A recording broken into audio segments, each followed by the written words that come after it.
جی اس وقت ہم Karachi international airport کے سامنے موجود ہیں. ہم اس وقت ڈاکٹر مہرنگ بلوچ کے ساتھ اظہار یکجہتی میں یہاں پہ کھڑے ہیں. اور جس طرح آپ سب کو پتہ ہے کہ ڈاکٹر مہرنگ بلوچ جن کو گزشتہ دنوں ٹائم میگزین کے 100 انفلوئنشل شخصیات میں شامل کیا گیا تھا اور اسی حوالے سے ایک ایونٹ تھا اور ڈاکٹر مہرنگ بلوچ اس ایونٹ میں شرکت کرنے کے لیے جا رہی تھی اور آج ان کا ایک انٹرنیشنل فلائٹ تھا. لیکن آج ان کو گزشتہ 1 گھنٹے سے ایئرپورٹ کے اندر روکا گیا ہے. مختلف طریقے سے ان کو جو ہے ہراس کرنے کی کوشش کی جا رہی ہے بغیر کسی لیگل کوئی وجوہات کی بنا پر. ان کو کچھ نہیں بتایا جا رہا ہے کہ ان کو کیوں روکا گیا ہے.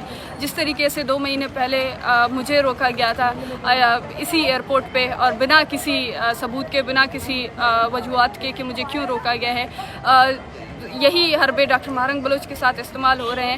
ہم سمجھتے ہیں کہ یہ مظلوم اور محکوموں کی آواز دبانے کے مترادف ہے اور جس طریقے سے بلوچستان میں ہونے والی ریاستی جبر رہی ہے اس کو ہم نے ہمیشہ پرامن طریقے سے پوری دنیا کے سامنے آشکار کرنے کی کوشش کی ہے. اور ہم سمجھتے ہیں کہ یہ ریاست کے لیے ایک بوکھلاہٹ ہے جس طریقے سے ان پرامن آوازوں کو دبانے کی کوشش کر رہی ہے.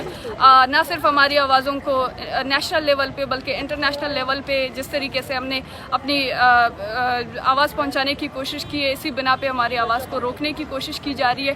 ہم اس کی پرزور مذمت کرتے ہیں. نہ صرف یہ فریڈم آف ایکسپریشن کی جو ہے خلاف ورزی ہے بلکہ یہ انسانی نقل و حرکت کی بھی جو ہے خلاف ورزی ہے کہ جس طریقے سے آپ بغیر کسی ایک ریزن کے, بغیر کسی قانونی جواز کے آپ کسی شخص کو روک رہے ہیں اور اس کو پرمیشن نہیں دے رہے ہیں کہ وہ اپنی مرضی سے کہیں پہ ٹریول کر سکے. ہم ریاستی اس جبر کی شدید الفاظ میں مذمت کرتے ہیں اور ان تمام لوگوں سے درخواست کرتے ہیں کہ جو لوگ ہیومن رائٹس ایکٹیوسٹ ہیں, وکلاء اور تمام لوگوں سے درخواست کرتے ہیں کہ اس عمل کے خلاف شدید آواز اٹھائیں.